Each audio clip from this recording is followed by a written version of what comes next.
And it is our hope that if you give kids the tools that they need, they will make good decisions. And they will continue to make those good decisions on through life, even into adulthood. Such is the mission of Bridging the Gap.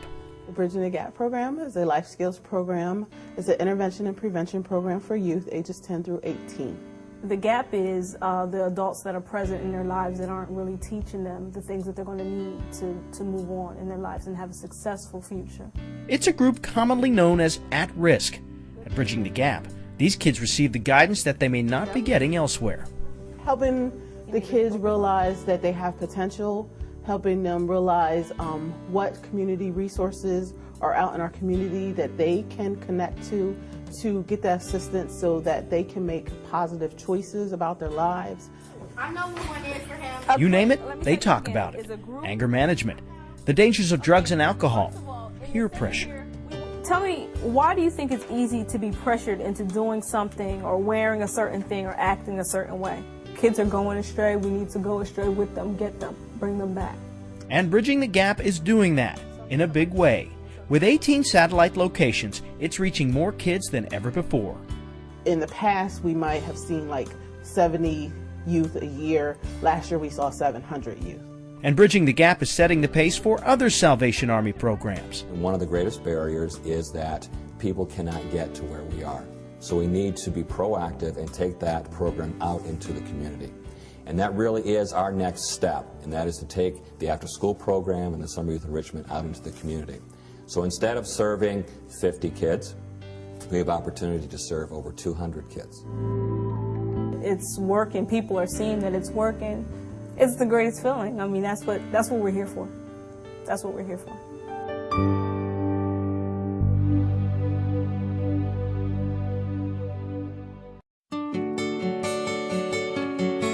Family services is just that. Whether it's an individual or it is multiple people in a family. People come to us for various programs and services. And under this roof, there are plenty of them, like the breakfast program. The Salvation Army is the only agency that serves breakfast in the city of Harrisburg. From the homeless to low-income seniors to families with children, nearly 3,400 people took advantage of it over the past year. One thing's for sure, all the programs here in one form or another are simply super. How much longer should I put it in? This is called a super cupboard. It's to teach you how to read labels, how to be more healthy with your selection in your meals, how to make cooking enjoyable for you and your family. Once we prepare a dish, we give you that product to take home and prepare for your family. Once you start the heating process, you need to reach that temperature that kills the harmful bacteria. Super Cupboard is a 6-week program offered by the Salvation Army. With help from Penn State, you learn about what you're eating, how to cook it safely, and so much more. Faye Pelzer calls it a life changer. It changed mine. That I had fallen hard on my luck, and I went through a bout of depression, and to get me out the house, this was an option for me. And I was a little hesitant, 6 weeks, you know. And once I started coming, they can't keep me away. They pick you up and take you home, so they make it very easy for you to participate. Once on the receiving end of the Super Cupboard, Faye is now among those leading the charge to show others how to live a healthier life. Makes me feel wonderful. You get a warm, fuzzy feeling inside when you can help someone else. I will always be a volunteer. I would do anything for these ladies. It's a wonderful program. One floor up from the kitchen is another group of ladies. They make up the Salvation Army's Kinship Caregiver Support Group. This is a program for parents or grandparents, aunts, uncles, anybody who has taken a child or children into their homes. I'm here when they're sick. I know their favorite color. I know what makes them happy. I know what makes them sad. Just vent whatever we want to, and we just have a wonderful time. I don't think I would have really been able to cope the way I do now had I not have had the support that I get. Then you can sit up and have your breakfast. This little boy is the joy of my life. I got Zymer February 6, 2009. And I sat and I wondered, oh, what am I going to do with a child? I said, I need some help from somebody. And Mary got it once she placed a call to the Salvation Army. The Kinship program was there when this great-grandmom took on a role she hadn't played for a very long time. It was something starting all over. It was really something. My favorite thing is hanging out with my grandma.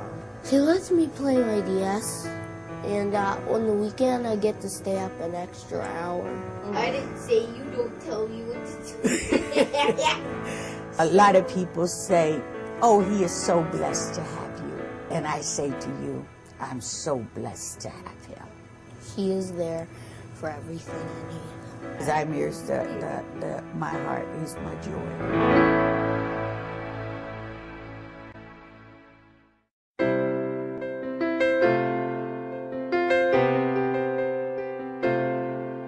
We try and assess our clients' needs in terms of, do they need food, do they need clothing, do they need furnishings. We don't ask any questions. We are there to provide a service for those who want to access that service. It's a privilege to be able to affect people's lives in a positive way. I've had a wonderful professional career. I was a partner in a large consulting company, did large IT projects, and at the end of the day, I never felt the rewards that I feel here. I feel like I'm in a place where I'm doing something that's good. And you're always helping you whenever you need help, and you're always by your side. What we say we will do, we will do. We will honor our donors. We will continue to adapt our programs and services to meet the ever-changing needs of our community. We're going to do what is necessary based on the resources that we have, and we invite as many as who would to come alongside and help us.